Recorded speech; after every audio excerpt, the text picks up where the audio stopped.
If you stand in Times Square and look up at the national debt clock, or if you check the official figures released by the United States Treasury, you are confronted with a number so large that it stops feeling real. A number that the human brain simply isn't built to process. That number is now racing past $35 trillion and accelerating toward $38 trillion.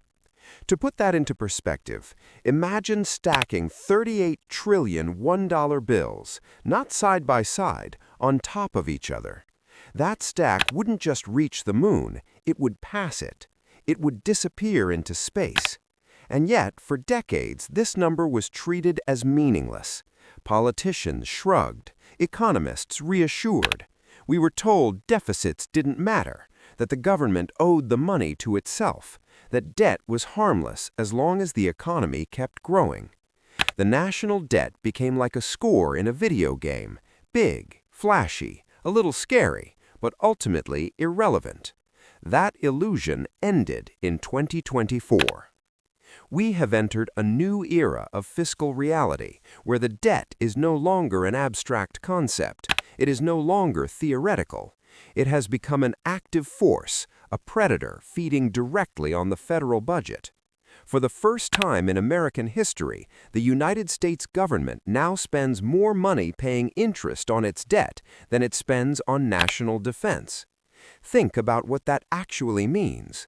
The government is spending more to service promises made to bondholders in the past than it is spending to equip the military in the present. More than the entire Medicaid program. The annual interest bill alone is approaching $1 trillion, and that number is rising fast. This creates something economists quietly fear but rarely explain clearly to the public: the debt spiral. In a normal household, too much debt forces hard choices. You cut spending, you cancel subscriptions, you stop eating out, you change behavior. But a government is not a household. A massive portion of U.S. government spending is mandatory. Social Security, Medicare. These are political promises made to an aging population. Breaking them is not just unpopular, it is politically impossible. So the government cannot cut spending.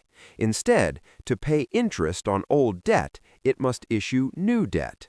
It borrows from a new credit card to pay the minimum balance on the old one.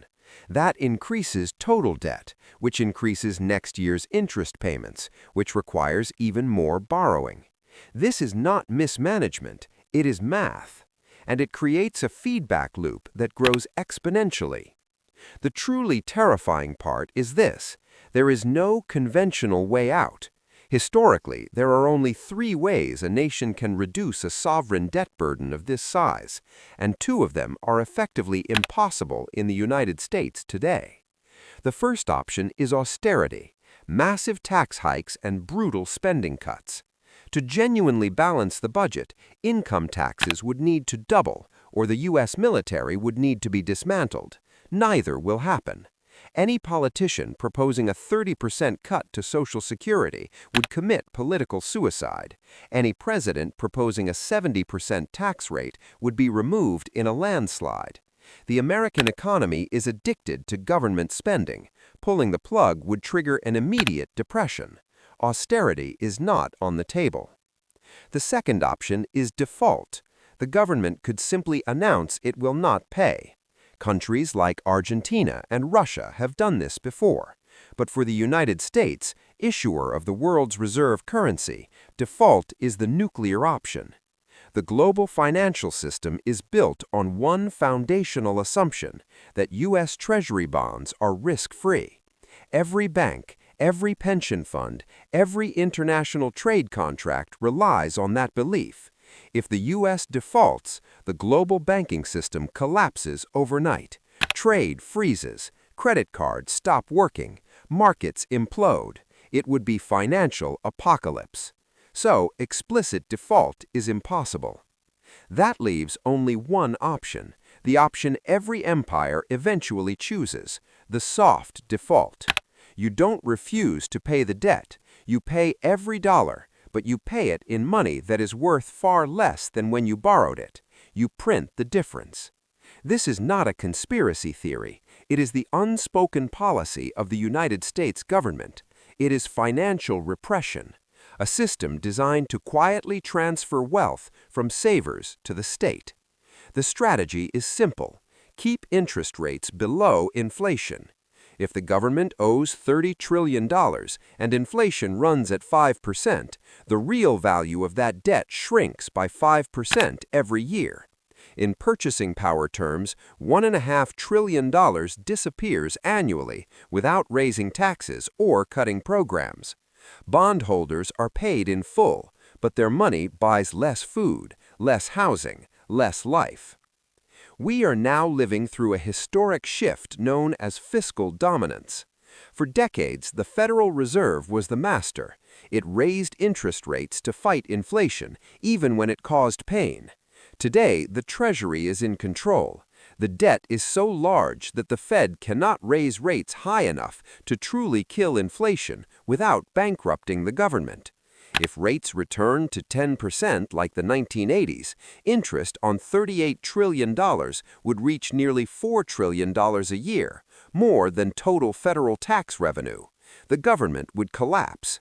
So inflation is tolerated, rates are suppressed. The central bank becomes an enabler of government spending. Independence erodes. The money printer becomes permanently fused to the federal budget. This is not a sudden crash, it is a slow boil. Debt climbs from $38 trillion to $40, then $50. The dollar quietly loses value. The government is betting it can inflate away the debt faster than markets panic.